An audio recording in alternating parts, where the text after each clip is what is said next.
beranggotakan Debbie Lestari, NIM 85712019, Dina Yuliana 856712477, Ainun Diana 856711357, Aini Purwanti 8567124, Risa Estiani 856771142. kami akan melakukan praktikum ilmu pengetahuan alam. Tujuan penelitian: 1. Mengidentifikasi simbiosis parasitisme. 2. Mengidentifikasi simbiosis komensalisme. 3. Mengidentifikasi simbiosis mutualisme. Alat dan bahan: 1. Alat-alat tulis. 2. Lembar pengamatan. 3. Lingkungan sekitar. Simbiosis adalah suatu bentuk hubungan yang sangat erat antara satu spesies makhluk hidup dengan spesies makhluk hidup lainnya yang hidup bersama dalam suatu habitat tertentu. Simbiosis dikelompokkan menjadi 3, yaitu 1. Simbiosis parasitisme. Simbiosis parasitisme adalah suatu hubungan di antara dua spesies di mana satu spesies mendapat keuntungan sedangkan spesies lainnya dirugikan. Berikut contoh dari simbiosis parasitisme. Yang pertama yaitu benalu dengan pohon coklat. Terlihat benalu menumpang hidup di pohon coklat, sehingga pohon coklat akan kehilangan makanan atau sebagian dari makanannya berkurang. Yang kedua yaitu ulat dengan tanaman rumput. Terlihat ulat tersebut memakan dedaunan pada tanaman rumput, sedangkan pada tanaman rumput itu menjadi rugi sebab dedaunan tanaman tersebut habis dimakan ulat. Yang ketiga, nyamuk dengan manusia. Nyamuk mendapat keuntungan dengan menghisap darah dari manusia, sedangkan manusia dirugikan karena dapat terjangkit penyakit berbahaya. Yang kedua, simbiosis komensalisme. Simbiosis komensalisme adalah suatu hubungan simbiosis di mana satu spesies makhluk hidup diuntungkan, sedangkan pihak lainnya tidak diuntungkan maupun dirugikan. Berikut contoh simbiosis komensalisme. Yang pertama, bunga anggrek dan pohon rambutan. Pada interaksi ini, bunga anggrek mendapat keuntungan karena ia dapat memperoleh sinar matahari dan juga tempat hidup, sedangkan pohon rambutan tidak merasa diuntungkan maupun dirugikan. Tumbuhan paku dengan pohon nangka. Sama halnya dengan anggrek, hubungan antara tumbuhan paku dengan pohon nangka membentuk simbiosis komensalisme karena tumbuhan paku mendapat tempat hidup, sedangkan pohon nangka tidak merasa diuntungkan maupun dirugikan. Yang ketiga, simbiosis mutualisme. Simbiosis mutualisme adalah hidup bersama di antara dua spesies makhluk hidup, di mana kedua spesies tersebut mendapatkan keuntungan. Berikut contoh simbiosis mutualisme. Yang pertama, kupu-kupu dengan bunga. Kupu-kupu menghisap nektar yang terdapat pada bunga, sedangkan timbal baliknya adalah bunga mendapat bantuan dari kupu-kupu untuk penyerbukan. Yang kedua, lebah dengan bunga. Pada interaksi tersebut, baik lebah maupun bunga sama-sama memperoleh keuntungan. Bunga menghasilkan madu atau nektar yang merupakan makanan lebah, dan lebah membantu proses penyerbukan pada bunga. Tumbuhan dengan cacing tanah. Tumbuhan sangat terbantu oleh adanya cacing tanah yang membuat lubang-lubang di dalam tanah. Air dan udara yang diperlukan tumbuhan menjadi lebih mudah meresap dan diserap oleh akar. Sebaliknya, cacing tanah mendapat makanan dari daun-daun kering berguguran yang kemudian membusuk. Pembahasan Simbiosis parasitisme. Pada tabel tersebut menunjukkan adanya hubungan parasitisme antara dua makhluk hidup. Hubungan timbal balik antara dua makhluk hidup di mana yang satu pihak dirugikan dan pihak yang lain diuntungkan.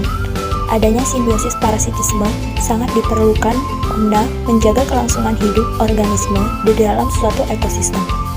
Hubungan interaksi antara benalu dan inangnya termasuk salah satu simbiosis parasitisme. Benalu sebenarnya memiliki klorofil dan dapat melakukan fotosintesis secara mandiri.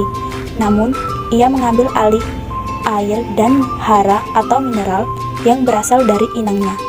Hal ini mengingat benalu tidak ada akses menuju ke tanah, sehingga inangnya dirugikan sebab pengaruh hasil penyerapan dari akar digunakan untuk perkembangan benalu. Selanjutnya, ulat dan tumbuhan. Ulat memperoleh keuntungan dikarenakan mendapat sejumlah makanan dari tumbuhan yaitu daun, sedangkan tumbuhan rugi dikarenakan dedaunan habis dimakan ulat. Dan yang terakhir manusia dan juga nyamuk. Salah satu contoh hasil dari hubungan manusia dan nyamuk yaitu demam berdarah. Nyamuk yang terlibat dalam kasus ini yaitu nyamuk Aedes aegypti yang akan menyerang aliran darah pada manusia. Hal ini berakibat buruk bagi manusia, dan nyamuk mendapatkan keuntungan dengan menghisap darah manusia atau mungkin menyebarkan penyakit dan berkembang biak. Pembahasan simbiosis komensalisme. Contoh simbiosis komensalisme yang kedua adalah interaksi antara tanaman anggrek dengan pohon rambutan. Dalam hal ini, tanaman anggrek akan melekat atau merambat pada pohon rambutan dengan tujuan untuk mendapatkan air, sinar matahari, dan senyawa lainnya. Semuanya dibutuhkan untuk melaksanakan fotosintesis. Cara tanaman anggrek mendapatkan air adalah dengan menyerap air dan juga mineral yang terdapat pada kulit pohon rambutan tersebut. Selain itu, juga sanggup menyerap dari batang yang telah lapuk. Kejadian ini sebetulnya untuk bagi tanaman anggrek, akan tetapi tidak memberi pengaruh apapun bagi pohon rambutan, tanaman paku, dan pohon nangka. Jika diamati, tanaman paku yang melekat erat di pohon inangnya. Dalam persoalan ini, tumbuhan paku mempunyai karakter yang serupa dengan tanaman anggrek, yaitu mereka akan melekat atau ditempelkan pada pohon dengan objek untuk mendapatkan sinar matahari yang lebih baik dan beberapa bahan lain untuk fotosintesis. Meskipun tanaman ini melekat di suatu pohon, akan tetapi tanaman ini tidak merugikan tanaman yang ditempelinya, sebab tidak menyita cadangan makanan dari tanaman yang ditempelinya. Pembahasan mutualisme. Makna kata mutual adalah saling, sehingga simbiosis mutualisme adalah suatu interaksi antara dua makhluk hidup yang saling menguntungkan kedua belah pihak.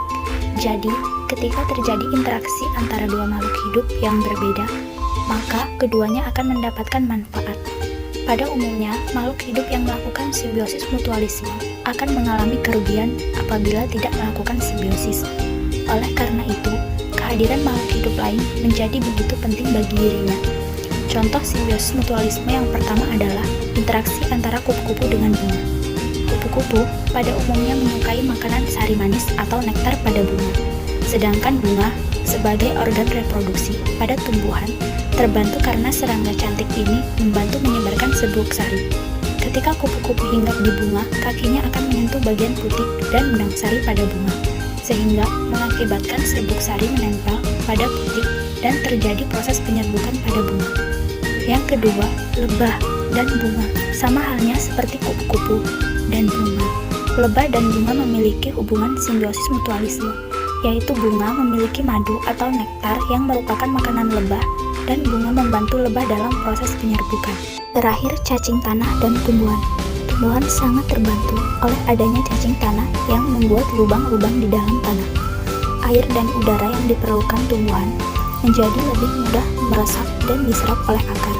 Sebaliknya, cacing tanah mendapat keuntungan, yaitu mendapat makanan dari daun-daun kering berguguran yang kemudian membusuk. Berdasarkan pengamatan, dapat disimpulkan bahwa 1.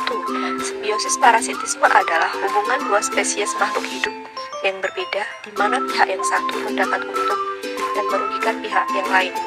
Simbiosis parasitisme berpengaruh buruk pada tumbuhan yang ditumpanginya, namun parasit tidak akan membunuh tumbuhan inangnya atau tumbuhan yang ditumpanginya, karena kalau inangnya mati, maka parasitnya juga akan mati karena kekurangan makanan. 2. Simbiosis komensalisme adalah dua spesies makhluk hidup di mana yang satu diuntungkan, sedangkan yang lainnya tidak diuntungkan atau dirugikan. Simbiosis komensalisme ini juga dapat berpengaruh buruk bagi tumbuhan yang ditumpanginya jika terjadi terus-menerus karena dapat menghambat pertumbuhan atau berkurangnya produktivitas tumbuhan inangnya. 3. Berdasarkan pengamatan, dapat disimpulkan bahwa simbiosis mutualisme adalah hubungan dua spesies makhluk hidup yang hidup bersama dan saling menguntungkan satu sama lain.